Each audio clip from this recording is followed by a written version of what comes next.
नमस्ते. नवोदयचं आज आपण उतारा 48 बघणार आहोत. यात आपण एका पिल्लूबद्दल जाणून घेणार आहोत.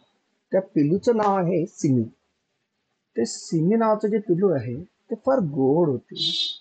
कसं होतं ते गोड. आशाला ती एका पार्कमध्ये रडत असलेली सापडली होती.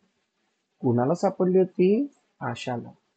जेव्हा तिने उचलून घेतले, आता तिने कुणाला उचलले? आशाने सिमीला उचलून घेतले. तेव्हा पिल्लू रडायचे थांबले आणि तिच्याकडे पाहू लागले. आशाला तिचे असे बघणे आवडले आणि तिने तिला घरी घेऊन जायचे ठरवले. तिच्या आईनेही या बेताला संमती दिली. त्या दोघांनी तिचे नाव ठेवले आणि ते होते सिमी आणि तिला त्या आनंदाने घरी घेऊन आले. ते रस्त्यावर सापडलेले पिल्लू होते. तर बघा, अजून त्या पिल्लाला कोणी शिकवलेलं नव्हते, म्हणून आशाने विचार केला की त्याला शिकवावे. दुसऱ्या दिवशी सकाळी ती सिमीला बाहेर घेऊन गेली आणि तिला काही गोष्टी शिकवल्या. शिकवणाऱ्याला थोडे कठोर व्हावेच लागते. त्यामुळे जेव्हा तिने ऐकले नाही तेव्हा आशाने तिला शिक्षा केली आणि जेव्हा तिने मनाप्रमाणे करून दाखवले तेव्हा तिला बक्षीस दिले. आता म्हणजे आशा माहिती का सिमीला शिकवते. एकंदरीत शिकवणे काही अवघड नव्हते. एका आठवड्याच्या आत सिमी म्हणजे एक चांगले सभ्य पिल्लू बनून गेले. आता त्यानंतर एक लक्षात आलंय आपल्या की सिमी नावाचं पिल्लू जे आशाला सापडलेलं होतं त्याबद्दल आपण बोलतोय. मग याची प्रश्नोत्तरं बघावी. आशा सिमीला घरी घेऊन आली कारण तिला ए. तिची दया आली, बी. तिचे बघणे आवडले, सी. तिला कुत्र्याची आवड होती, का डी.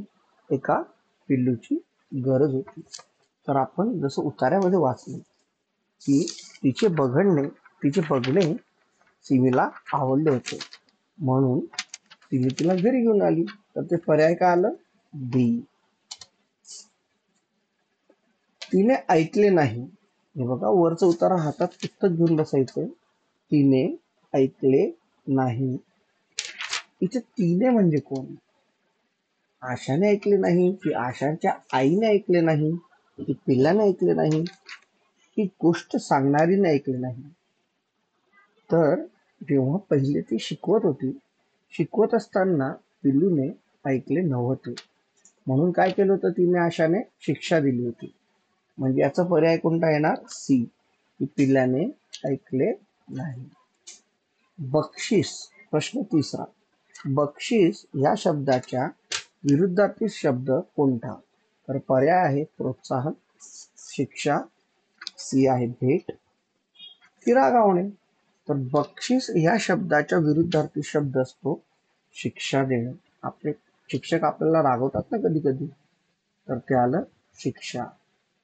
मग त्यानंतर चौथा प्रश्न आहे की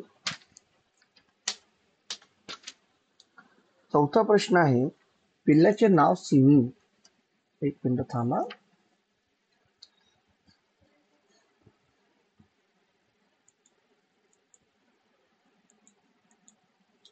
अच्छा, पिल्लाचे नाव सिमी कोणी ठेवले?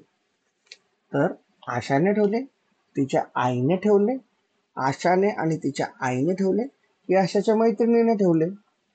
तर हे नाव आशाने आणि तिच्या आईने दोघांनी मिळून ठेवले. आलं लक्षात? आणि शेवटचं, मनाप्रमाणे करून दाखवले. याकरिता पुढीलपैकी कोणता शब्द बरोबर आहे? आपल्याला कोणी बोललं की आपण त्याचं मनाप्रमाणे करून दाखवले असं म्हणतो. म्हणजे आज्ञापालन करणं असतं, प्रदर्शन असतं, अनुकरण की उचलणे? तर ह्या प्रश्नाचं उत्तर आहे आज्ञापालन करणे. हे बघा, आज मला मुंबईला जायचं होतं म्हणून मी घाईगर्दीत जसं जमेल तसा व्हिडिओ तयार केलेला आहे. आता मी 2-1 दिवसांनी परत व्हिडिओ बनवेल आणि तो यापेक्षा सुंदर असेल. तर आज सध्या हाच व्हिडिओ आपण बघूयात. Bye bye, take care.